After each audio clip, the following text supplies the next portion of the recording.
안녕하세요. 오늘은 가해자와 형사합의 시 채권 양도서 및 채권 양도 통지서의 작성 문구와 관련해서 살펴보도록 하겠습니다. 일반 교통사고 시에는 가해자와 피해자가 형사합의를 하게 되는데, 그때 피해자분은 가해자로부터 형사합의서와 채권 양도 통지서를 받으신 후 그 채권 양도 통지서를 가해 차량 보험회사에 대해서 우체국에 가서 내용 증명으로 보내야 나중에 가해 차량 보험회사로부터 받는 민사보상금에서 형사합의금이 공제가 되지 않게 됩니다. 이때 형사합의서에는 채권 양도라는 내용이 들어가야 돼요. 따라서 형사합의서에 기재되어야 하는 문구에 관해서 살펴보면, 첫 번째, 가해자로부터 받는 형사합의금은 법률상 손해배상금의 일부로 받는 것이다 라고 기재를 해야 됩니다. 그리고 또한 채권을 양도한다는 취지의 내용의 기재가 있어야 합니다. 그런데 교통사고와 산재사고가 겹친 경우에는 좀 달라요. 그와 같은 경우에는 일단 형사합의서를 받아야 되고 채권양도서를 받아야 되고, 그중 채권양도통지서를 우체국에 가서 가해차량 보험회사에 내용증명으로 보내는 것은 단순 일반 교통사고와 똑같습니다. 똑같아요. 그리고 형사합의서에 채권을 양도한다는 취지의 문구를 기재한다는 것도 똑같습니다. 다만 1번 항이 틀립니다. 교통사고와 산재사고가 겹친 경우에는 가해자로부터 받는 형사합의금은 위자료의 일부로 받는 것이다 라고 기재를 해야 됩니다. 구독, 좋아요, 알림 설정 부탁드립니다. 예를 들어 피해자가 출근 중 사고를 당해서 사망을 했습니다. 그렇게 되면 가해자와 형사합의를 하게 되죠. 그래서 가해자로부터 형사합의금을 받았어요.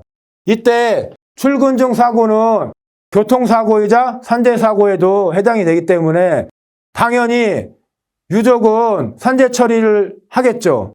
그래서 가해자로부터 형사합의금을 받은 후 산재 처리를 하게 됐습니다. 그래서 근로복지공단이 유족급여를 지급하려고 하는데 피해자가 가해자로부터 형사합의금을 받은 거예요. 그리고 그 형사합의서에 법률상 손해배상으로 기재가 돼 있던 것이에요. 그래서 근로복지공단은 유족급여액에서 형사합의금을 공제하고 남은 유족급여만 지급하겠다, 이렇게 하게 됩니다. 왜 근로복지공단이 유족급여에서 형사합의금을 공제할까요? 그 이유는 이렇습니다. 산재 처리를 하게 되면 근로복지공단으로부터 사망사고 시에요, 유족급여와 장의비를 받게 됩니다. 그리고 또한 유족은 가해차량 보험회사로부터는 일식이익, 위자료, 장례비를 받게 돼요. 여기서 일식이익은 뭐냐면 소득상실 보상 항목입니다. 그리고 일식이익과 위자료와 장례비, 이 세 가지를 전부 합쳐서 법률상 손해배상금이라고 합니다. 그러면 만약에 교통사고이자 산재사고가 겹친 사고에 있어서 형사합의서에서 법률상 손해배상금으로 기재하게 되면 근로복지공단은 그 형사합의금을 위자료가 아니라 일식이익으로 받은 것으로 봐요. 왜냐?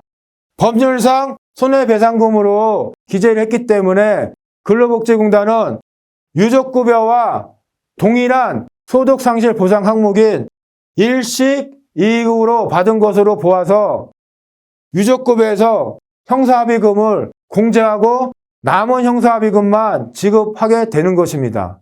그런데 만약에 형사합의서에 법률상 손해배상금으로 기재하지 않고 위자료의 일부로 기재하면 어떨까요? 형사합의금을 위자료의 일부로 기재를 하면 피해자가 받은 형사합의금은 일식 이익으로 받은 것이 아닌 게 되죠.